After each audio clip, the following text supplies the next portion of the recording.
ভারতীয় ভিসা সংক্রান্ত জটিলতা তাহলে কি দ্রুতই নিরসন হতে যাচ্ছে? অর্থাৎ ভারত সরকার কর্তৃক বাংলাদেশের উপর যে একটা ভিসা নীতি প্রয়োগ করে রেখেছে সেটা কি তাহলে দ্রুতই সমাধান হতে যাচ্ছে? আর এমনটি বলার উদ্দেশ্য কি?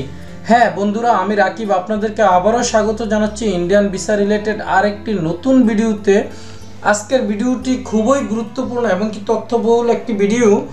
আপনারা জানেন যে বাংলাদেশের উপর যে একটা ভিসা নীতি প্রয়োগ করে রেখেছে, এটার উপর ভিত্তি করে বাংলাদেশের অনেক মানুষে কিন্তু এখন ভারত গমন করতে পারতেছে না। ইমার্জেন্সি ক্যাটাগরির ভিসাগুলো যদিও স্বাভাবিক করে রেখেছে ওনারা বলেছে, কিন্তু এগুলোতেই কিন্তু সহজে ভিসা পাওয়া যাচ্ছে না, স্লট খালি পাওয়া যাচ্ছে না। নানান সমস্যার কারণে মানুষ ভিসার কার্যক্রমটা স্বাভাবিক করতে পারতেছে না। আর এটা কিন্তু ইন্ডিয়ান গভর্নমেন্টও দেখতেছে। আর ওনাদের কিন্তু যেহেতু লোকবল কম, যেহেতু ভারতীয় হাইকমিশনার কর্তৃক বারবার বলা হচ্ছে যে আমাদের লোকবল কম এবং কি নিরাপত্তা ব্যবস্থা স্বাভাবিক হলে সব কার্যক্রম স্বাভাবিক হবে, এটার উপর ভিত্তি করে কিন্তু আমরা আশায় বসে আছি।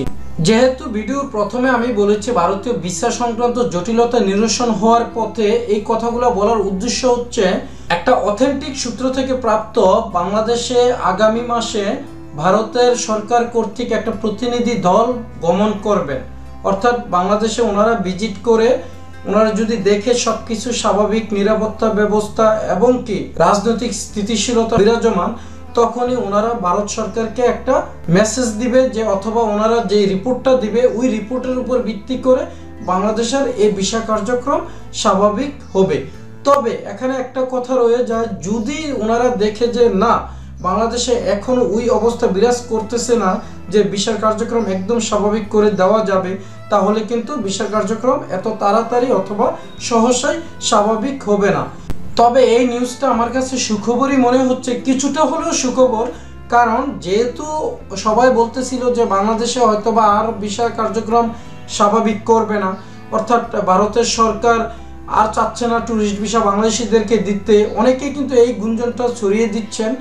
কিন্তু এই গুঞ্জনের ক্ষেত্রে এই নিউজটা অনেকের মনে একটা আশার সঞ্চার করেছে এবং কি এটা যে বাস্তবায়ন হবে এটাও বোঝা যাচ্ছে। খুব দ্রুতই আমরা আশা করতে পারি যে ভারতের সকল ক্যাটাগরির ভিসা, শুধু যে মেডিকেল ভিসা অথবা ইমার্জেন্সি ক্যাটাগরির ভিসাগুলোই স্বাভাবিক হবে তা না, যদি প্রতিনিধি দল সুন্দর একটা ভিজিট করে যেতে পারে, আমরা নিশ্চিত থাকতে পারি যে ট্যুরিস্ট ভিসাটা একদম স্বাভাবিক হয়ে যাবে।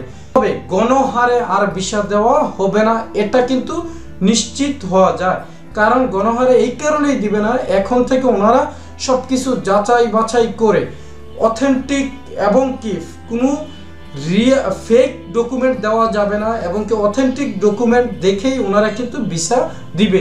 তাই জন্য বন্ধুরা সবকিছু এখন থেকে বুঝে শুনে ওনাদের সাথে কার্যক্রমগুলো সম্পন্ন করতে হবে। ওকে বন্ধুরা, ভালো থাকবেন। পরবর্তীতে আবারও কথা হবে অন্য কোনো ভিডিওতে অন্য কোনো আপডেট নিয়ে।